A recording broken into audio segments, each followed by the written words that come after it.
साथियों, यूथ और eco club हेतु सत्र 2024-25 हेतु दिशा निर्देश जारी हो चुके हैं।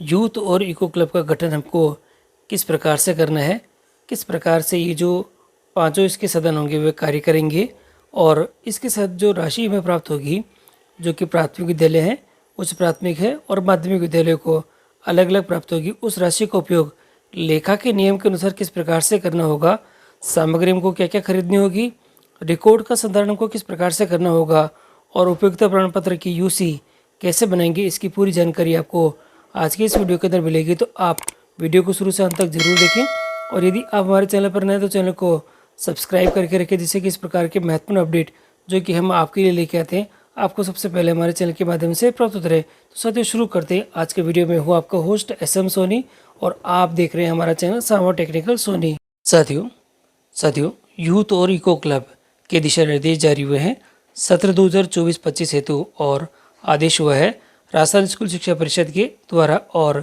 इसके अंतर्गत बताया गया है यूथ और इको क्लब।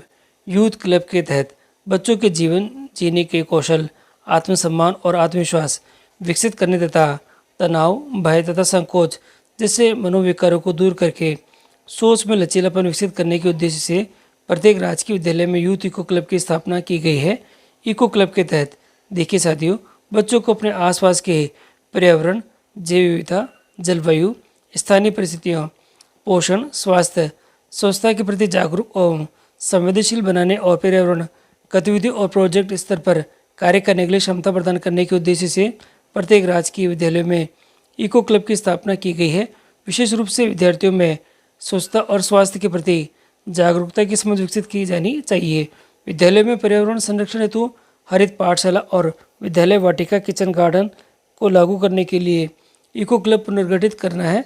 साथ ही बच्चों के पर्यावरण की समझ, संरक्षण के महत्व, वातावरण के स्वच्छ बनाना, वृक्षारोपण, संरक्षण आदि को यूथ और इको क्लब के अंतर्गत विद्यार्थियों को सहभागी बनाया गया है। और इको क्लब के गठन का उद्देश्य विद्यालय स्तर पर कार्बन उत्सर्जन को कम कर जलवायु के प्रति विद्यार्थियों को संवेदनशील बनाना है।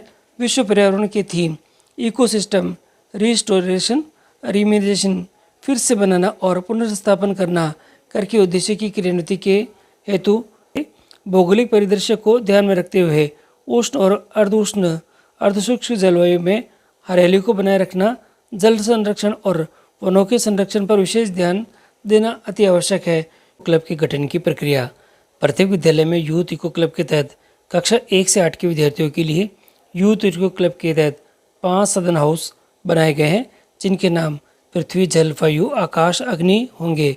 इस प्रकार कक्षा 9 से 12 के लिए यूथ इको क्लब के तहत 5 सदन हाउस बनाए रखे हैं, जिनके नाम पृथ्वी, जल, वायु, आकाश और अग्नि है। विद्यालय संस्था प्रधान यूथ इको क्लब के प्रभारी अधिकारी होते हैं। संस्था प्रधान प्रभारी अधिकारी की भूमिका यहाँ पर दे रखा है सहायक, मार्गदर्शक और कार्यक्रम के लिए सुविधा उपलब्ध कराने की होगी। और विद्यालय में हाउस व्यवस्था के तहत यूथ और इको क्लब की गतिविधियों का संचालित करने की समझ जिम्मेदारी संस्था प्रधान की होगी। और संस्था प्रधान द्वारा विद्यालय के प्रत्येक शिक्षिका को सदन हाउस पर का प्रभार बनाया जाएगा। विद्यालय में शिक्षकों की संख्या सदन हाउस की संख्या से अधिक होने की स्थिति में कुछ सदनों के लिए 1 से अधिक प्रभारी शिक्षक शिक्षिका बनाए जाएंगे। विद्यालय में सदन हाउस से कम शिक्षक उपलब्ध होने की स्थिति में कुछ शिक्षकों को 1 से अधिक सदन के प्रभारी शिक्षक बनाए और नियुक्त किया जा सकता है। वरिष्ठता के आधार पर वरिष्ठतम शैक्षिक कार्मिक को अपेक्षाकृत अधिक सदन हाउस का प्रभार दिया जा सकता है। प्रारंभिक शिक्षा की प्रत्येक कक्षा दे रखा है साथियों कि विद्यार्थियों को 5 भागों में विभाजित कर प्रत्येक भाग में विद्यार्थियों को एक सदन हाउस के नाम से संबोधित किया जाएगा। इस प्रकार प्रारंभिक शिक्षा की कक्षाओं के 5 सदनों में सभी कक्षाओं के विद्यार्थियों का समान संख्या में प्रतिनिधित्व हो जाएगा। इस प्रकार के तहत माध्यमिक शिक्षा की दक्षताओं के लिए कक्षाओं के लिए भी 5 सदन बनाए जाएंगे। इस प्रकार प्रारंभिक शिक्षा के विद्यालयों में यूथ और इको क्लब के तहत 5 सदन हाउस कार्य करेंगे और माध्यमिक शिक्षा के विद्यालयों में यूथ और इको क्लब के तहत उन्हीं नाम से 5 सदन हाउस यहाँ पे कार्य करेंगे। तो ये रहेगा विद्यालय में नव प्रवेशित विद्यार्थी जिस सदन हाउस का सदस्य बनेगा, विद्यालय का अंतिम कक्षा तक उसी सदन हाउस का वह सदस्य रहेगा। प्रत्येक सदन हाउस की गतिविधियों को प्रभारी शिक्षकों द्वारा संचालित करवाया जाएगा। प्रत्येक सदन हाउस के सभी विद्यार्थियों का स्तर समान होगा। विद्यालयों में वरिष्ठतम तथा कनिष्ठ जैसी व्यवस्था को विकसित नहीं करनी है। सदन हाउस की गतिविधियों को संचालित करने में विद्यार्थियों का सक्रिय सहयोग लिया जाएगा। अच्छा प्रदर्शन करने के लिए बच्चों को प्रोत्साहित भी किया जाएगा और प्रत्येक बच्चे को समान रूप से अवसर प्रदान किए जाएंगे। 5 मूल तत्व आधारित नामों में से जिस नाम तत्व संबंधित सदन में विद्यार्थियों को प्रवेश मिलेगा, उस सदन के नाम से के अनुरूप विषय पर विद्यार्थियों के लिए भाषण, निबंध लेखन, पत्र लेखन, पोस्टर बनवाना, साहित्य और सांस्कृतिक गतिविधियां आयोजित करवाई जाएगी। साथ ही भाषा, सामाजिक विज्ञान के विषय तथा भूगोल, इतिहास, अर्थशास्त्र, राजनीतिक विज्ञान और विज्ञान संकाय के विषयों तथा जीव विज्ञान, भौतिक शास्त्र, रसायन शास्त्र, गणित, खगोल विज्ञान, एस्ट्रोनॉमी आदि को सदन हाउस के नाम से के साथ जोड़ते हुए विषय और प्राकृतिक मूल तत्व की महत्ता और संबद्धता को समझाने का जो उपक्रम है विद्यार्थियों को करवाए जाएंगे। सदन विद्यार्थियों को उनके स्वयं के नाम के अर्थ को समझते हुए उनके अपने सदन हाउस के नाम के परिप्रेक्ष्य में संबद्ध करने के प्रयास प्रेरित किया जाएगा और साथ ही प्रत्येक विद्यार्थी को सदन हाउस के नाम का महत्व बताते हुए उस नाम की अन्य विषयों के से संबद्धता को इंटरनेट, पत्र, पत्रिकाओं इत्यादि स्रोतों के से विस्तृत जानकारी प्राप्त करने के लिए प्रेरित किया जाएगा। इससे बच्चों के ज्ञान में वृद्धि होगी तथा अब वे अपने सदन के नाम के समग्र रूप से समझ सकेंगे और उन्हें विषयों से संबद्ध कर सकेंगे। प्रत्येक सदन हाउस में यूथ इको क्लब की सदस्य गतिविधियां आयोजित की जाएगी। ये गतिविधियां प्रभारी शिक्षकों के निर्देशन में संचालित की जाएगी। यहाँ दे रखा है प्रत्येक विद्यार्थियों को यूथ इको क्लब की गतिविधियों में भाग लेने हेतु जो प्रोत्साहित किया जाएगा। समय समय पर प्रारंभिक शिक्षा के विद्यार्थियों के 5 सदन हाउस के मध्य यूथ इको क्लब की गतिविधियों की प्रतियोगिता आयोजित की जाएगी। विद्यार्थियों को प्रोत्साहित करने के उद्देश्य से पुरस्कृत किया जाएगा। इसी प्रकार की प्रतियोगिताएं माध्यमिक शिक्षा के विद्यार्थियों के 5 सदनों में भी आयोजित करवाई जाएगी। यूथ इको क्लब की गतिविधियों के में अच्छा प्रदर्शन करने वाले विद्यार्थियों से बाल सभा के दौरान गतिविधियों का प्रदर्शन करवाया जाएगा। विद्यार्थी उपस्थिति रजिस्टर में विद्यार्थियों के नाम के सम्मुख उनके सदन हाउस का नाम भी अंकित करेंगे ताकि विद्यार्थियों को सदन हाउस के नाम से भी पहचाना जा सके। विद्यालय की प्रारंभिक शिक्षा और माध्यमिक शिक्षा के प्रत्येक सदन हाउस का रजिस्टर संधारित किया जाएगा। रजिस्टर के मुख्य पृष्ठ पर यूथ इको क्लब का सदन हाउस का नाम अंकित होगा। रजिस्टर में सदन हाउस के विद्यार्थियों के नाम के में कक्षा अंकित होगी। साथ ही प्रत्येक विद्यार्थी की रुचि की गतिविधियां अंकित की जाएगी। विद्यार्थियों को साथियों आयोजित की गई प्रत्येक गतिविधि का संक्षिप्त विवरण और दिनांक, आयोजन की समयावधि अंकित कर नोडल अधिकारी संस्था प्रधान द्वारा प्रमाणित की जाएगी। विद्यालय अवलोकन के समय संस्था प्रधान द्वारा अवलोकन अधिकारी को यूथ इको क्लब का रजिस्टर अवलोकन के लिए हस्ताक्षर के लिए प्रेषित किया जाएगा। देखिए गतिविधियां क्या कराई जाएगी, ये देखिएगा। यूथ और इको क्लब गतिविधियों में क्विज प्रतियोगिताएं, वाद विवाद प्रतियोगिताएं, संगीत, कला एवं सांस्कृतिक गतिविधियां आयोजित की जाएगी। विद्यालयों में अनुपयोगी सामग्रियों को उपयोगी बनाने के लिए हेतु विद्यार्थियों के रचनात्मक कार्यकौशल, बौद्धिक क्षमताओं का विकास करने के अवसर प्रदान किए जाएंगे। इस हेतु विद्यार्थियों को गतिविधियों के माध्यम से शिक्षकों का मार्गदर्शन सहयोग मिल पाएगा और विद्यार्थियों को सड़क पर पैदल चलने और वाहन चलाने के नियमों की जानकारी दी जाने हेतु कार्यशाला का आयोजन भी किया जाएगा।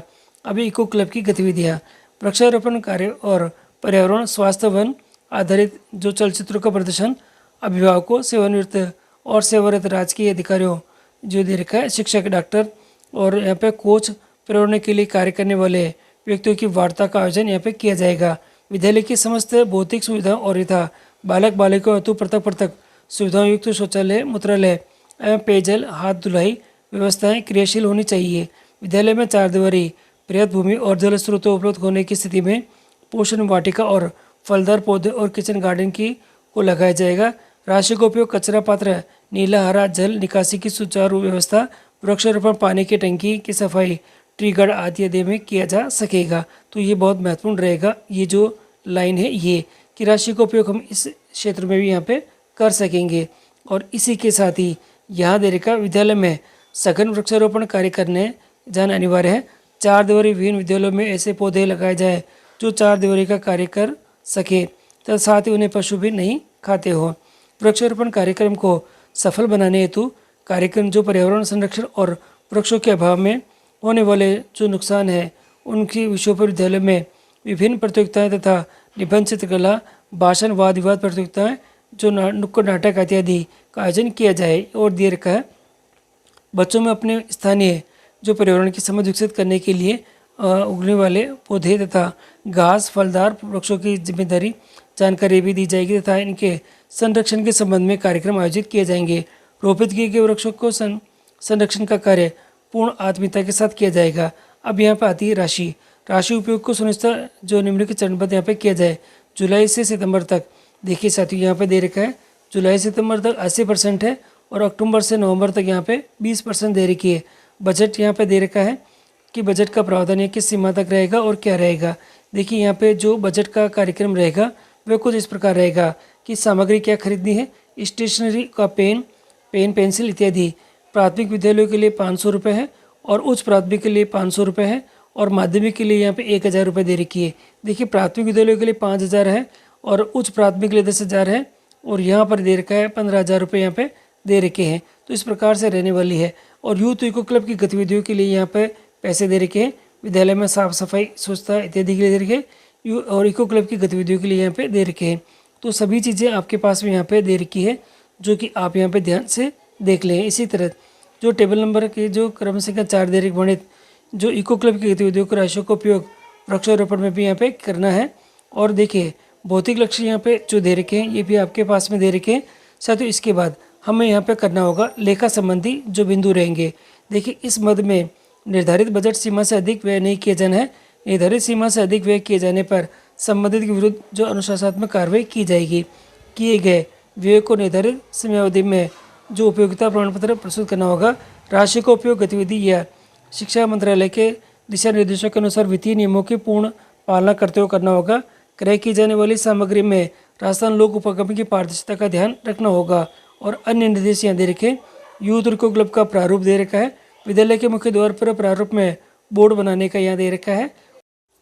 साथियों यूथ और इको क्लब की राशि का उपयोग करने के लिए आपको एक एसएमसी के अंदर आपको एक क्रय समिति बनानी पड़ेगी। देखिए साथियों एसएमसी सदस्यों के साथ में एक क्रय समिति बनेगी और यह जो क्रय समिति है वे ही इस सामग्री को क्रय करेगी। तो साथियों इसके अंदर पहला प्रस्ताव ये पारित होगा कि क्रय समिति बनी गई है। दूसरा प्रस्ताव ये पारित होगा कि क्रय समिति ने इस सामग्री को इस संस्थान से खरीदना तय किया गया है और इसके बाद में जो सामग्री वह क्रय की जाएगी। और क्रय करने के बाद में जो बिल होंगे उन बिलों का आपको अनुमोदन करना पड़ेगा। साथियों अनुमोदन करना पड़ेगा और अनुमोदन करने के बाद में एसएमसी में ये अनुमोदन होगा। और एसएमसी अगर इन बिलों को ध्वनिमत से पारित कर देती है तो आपका जो कार्य है ये कंप्लीट हो जाएगा। यानी कि आपका जो क्रय समिति का कार्य ये कंप्लीट हो जाएगा। और उसके बाद आपके सामने ये जो उपयोगिता प्रमाण पत्र दे रखा है उस उपयोगिता प्रमाण पत्र को भरकर आप आपकी जो एंट्रीज है वह कंप्लीट करें। और यहाँ पर दे रखा है जी देखिएगा 2 साइंस है आपके पास में, सचिव के साइन है और अध्यक्ष के साइन है। इसको कंप्लीट करने के बाद में आप जो आपके जो बिलों का आपको डीडीओ को प्रस्तुत करना होगा और डीडीओ जो संबंधित जो फर्म है उनको इन जो बिलों का जो भुगतान है वह करना सुनिश्चित करेंगे। ओरिजिनल जो सारे बिल हैं वह डीडीओ के पास ही सुरक्षित रहेंगे। आपके विद्यालय के अंदर उसकी जो प्रतिलिपि है जो कि प्रमाणित प्रतिलिपि है जो कि डीडीओ के द्वारा प्रमाणित होगी वह आप आपके विद्यालय के अंदर सुरक्षित रखें। तो साथियों इस प्रकार से ये जो सारा कार्य ये किया जाएगा जो कि हमें यहाँ पे करना होगा। तो ये तो सभी यूथ और इको क्लब के बारे में दे रखा है कि उपयोगिता प्रमाण पत्र किस प्रकार से हमको जनरेट करने हैं और ये सारा कार्य रहेगा। तो आपको भी आपके विद्यालय के अंदर जो आपके विद्यालय के अंदर जो ये पैसे आएंगे इसके यानी कि इसके जो रुपए आपके प्राप्त हुए हैं तो आप भी विभागीय दिशा निर्देश के अनुसार इसको क्रय करना यहाँ पे सामग्री को क्रय करना सुनिश्चित करें। और यूथ और इको क्लब दोनों अलग अलग हैं, दोनों के संबंध में आपको ये जो कार्य करना है और जो सामग्री का क्रय करना भी आपको सुनिश्चित करना होगा। तो साथियों आज के लिए इतना ही है। फिर भी आपको इसके संदर्भ में कुछ और डिटेल्स की आवश्यकता है आप मुझे कमेंट बॉक्स में कमेंट करें जिससे कि मैं कमेंट का जवाब शीघ्र दे सकूँ।